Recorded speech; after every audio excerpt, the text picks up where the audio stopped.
Hello, Jesse Good here, and today I'm taking a look at the full first wave of LEGO Monkie Kid sets. Now, if you're not familiar with LEGO Monkie Kid, this is a theme made for China that was based off of Journey to the West and some of the tales that come from there. Now, I'm not too familiar with the Journey to the West tales, but I love this Monkie Kid theme, and I wanted to highlight the theme as a whole while I already did individual reviews of each of these sets. So just click on that playlist if you want to see the individual reviews. But let's just see how LEGO did for the first wave of Monkie Kid. This is all 8 of the sets, which outside of China, you can only find on LEGO Shop at Home and LEGO stores. There is a polybag that's exclusive to China, but we won't be covering that in this video since that is unbelievably hard to get. But let's take a look at these sets all together. Keep in mind, later on in the video, we'll be taking a look at all the minifigures lined up. But for now, we have the Monkey King Mech, which is a $150 set in the United States, which comes with the Mech, the Noodle Shop, this smaller Mech, this mountaintop, and the Cloud, 6 minifigures. Demon Bull King, which is $90 in the United States, which comes with the Demon Bull King, and then these 3 minifigures. The Inferno truck, which comes with the Inferno truck and this race car, this Panda shop, and this attachment to the Panda shop, the Tuk Tuk, and this little bike right here, and a total of 7 minifigures. Then we have the Iron Bull tank. This comes with the Iron Bull tank, 4 minifigures, or 3 minifigures, and a big fig. Then we have the White Dragon horse bike, which comes with the White Dragon horse bike, Monkey Kid's little cloud board, and also this small fortress build, 4 minifigures for a total of $35. That's the smallest set of the wave. That's the biggest set of the wave. That is the Monkey Kid Secret HQ for $180 in the United States, which is just a big container boat. It has this mech build, 2 little mini boats, also a mini boat for the Bull Army to make 3. Then we have 4 minifigures from the Bull Army, 3 minifigures from the Heroes, 1 big fig, 1 cat, a total of 9 characters. Pigsy's food truck for $70, which has a total of 5 minifigures. Also Pigsy's food truck and these 2 bikes for the Bull Army. And then the Monkey Kid's Cloud Jet for $60, which has a total of 4 minifigures and also this jetpack build for Red Sun. I guess if we're counting jetpack builds as well, there's another one for one of the Bull Army soldiers in the big container ship set. So for highlights of the theme with each of the sets in mind, Monkey King Mech is a great set to face off with the Demon Bull King. Now, I like the sizing of those. I like how unique they look, even though they do have that mech-like build. They're very posable. Unfortunately, still no knee joints. Container ship over here is my favorite set of the wave. I love how this is not only a beautiful display piece on how just authentic it looks. People are calling it an ugly beauty, and I could kind of agree with that, where there's stuff like spray paint, there's rust and other designs that just make it look very old. But that also makes it look very authentic. They're not shying away from the more ugly elements of a container ship like this and not compromising play at all. The set opens up right down the middle, and each side has different features to play around with. I especially love the little lounge area here. Then there's Pigsy's food truck, which is one of my favorite sets from the wave as well, because this is a food truck, and I love food service type builds. I do think some of the front designs is a little bit off-putting, like this little design at the grill, no pun intended, but that could be easily removed, and what you have is something that you could fit into a LEGO city. You could easily open it up as well, which has a nice little food service area. But again, if you want individual close-ups and details on each of these more specific than this video, just refer to those reviews on my channel. Now, Red Sun's Inferno truck, one thing I really like about this build is how it can switch from being to the top here to kind of covering up this race car. And then the race car itself can be launched, which is really fun. This is probably going to be a disaster, but okay, good. I didn't crash into anything. And all you have to do to trigger that is just pushing at the back here. Funny enough, the other set with Red Sun has the same play feature, which is the Cloud Jet, where if you pull back on this part right here, it launches that red motorcycle, which looks very Akira inspired. I actually really like the design of that. And that's a pretty smooth play feature. I also like the color scheme on the Cloud Jet. The Iron Bull tank is one of my least favorites of the wave, but even this has a cool play feature where if you push back on this part, it launches those barrels. Reminds me of Donkey Kong in that aspect. And finally, I like how all 3 builds in the White Dragon horse bike are very different from one another, but all are decent at the very least and great at the best. Now, there are some really interesting side builds when we talk about all these little builds that come together with the Monkey Kid theme. The noodle shop in the Monkey King Mech set connects with the panda shop in the Red Sun's Inferno truck set, where there's some open Technic pins, which I hope calls for future expansion, but you could connect this to this 1x2 over here. And it makes for a really cool corner build between these two sets. And funny enough, Red Sun's Inferno truck also has this really nice tuk-tuk side build. I like this small little bike here. And this mountaintop side build and cloud side build for the Monkey King Mech. I also like the mini mech that's also a side build for that Monkey King Mech set, and this mech that's a side build for the Ocean HQ. But as much as I enjoy this theme so far, there are some shortcomings here. And I think the biggest problem is the pricing of this theme as a whole. At least at the moment, there's no set cheaper than $35. That can be a problem for people who just want to buy a smaller set to kind of get them into the wave. Now, we don't know if that polybag is going to be available outside of China yet, but it doesn't seem like it will be, since LEGO stores rarely sell polybags, and also LEGO Shop at Home rarely still sells polybags beyond promotions. So it's not like this polybag will be something that's easy to get. So with this being the cheapest set at $35, that's actually one of the poorly priced sets, where yeah, I like everything included, but this would have been a perfect set for $20 to $25. Everything included here for $35 feels very overpriced. And then the next cheapest set is the Iron Bull tank for $50, which I don't know, for the build here, it would make maybe for a $40 set at most, but at $50, this one feels overpriced. Of course, there is a big fig here, so that probably bumps up the price, but it isn't a good look when you go from $35 to $50, and then the next cheapest set is $60, which is the Cloud Jet. Cloud Jet, I don't know, wish it had kind of another side build beyond just this jetpack right here. And then Pigsy's food truck, I think, is a better priced one at $70. I think in general, the more expensive you get, the better the prices get for these sets in this wave. Because this is a good price for $70. It doesn't have too many side builds, but the design of this is a very detailed and chunky truck. I get it. Then we jump to the $90 Demon Bull King, which, yeah, for $90, I wish there would have been a side build or something like that. This feels like a $70 to $80 mech. Then we jump to the $120 set, which is the Red Sun's Inferno truck. That one, I guess, is fitting for $120 because there's a lot included here with this, and this. As I pointed out earlier, Monkey King Mech, I think, is fantastically priced at $150, where you get a lot included, a big mech with so many cool details. And the Ocean HQ at $180 has a nice amount of side builds, but just this huge playset / vehicle, I think that's a fantastic price.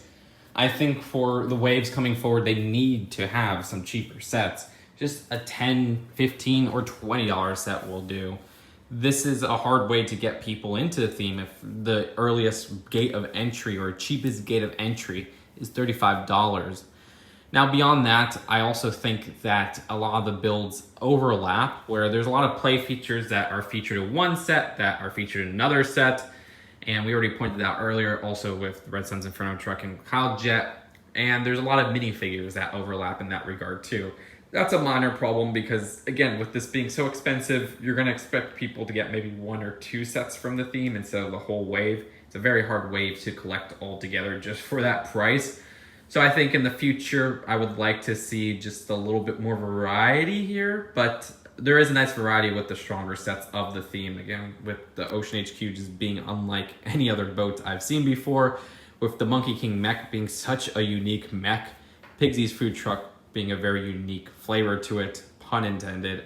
And also as a whole, one thing I do like, I should have pointed out that I liked in just the highlights, is that these are all very different in their culture. Like, it feels like something set in China, which is exactly what they were going for. But because of that, we're used to getting a lot of European or even North American style buildings and designs and ideas in that. So to see this different culture captured in LEGO is just an interesting switch up to things for an original action theme.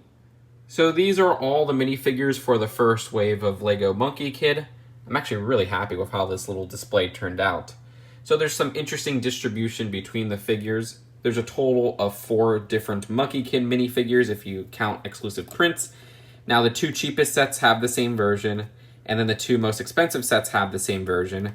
Then there's a little bit of diversion in between where the 2 food-based sets, or I guess where he has a food job, have the same version with that delivery outfit that's different from the other outfits. And then there's also the $60 set and then the $90 set that share the same variant of the Monkey Kid.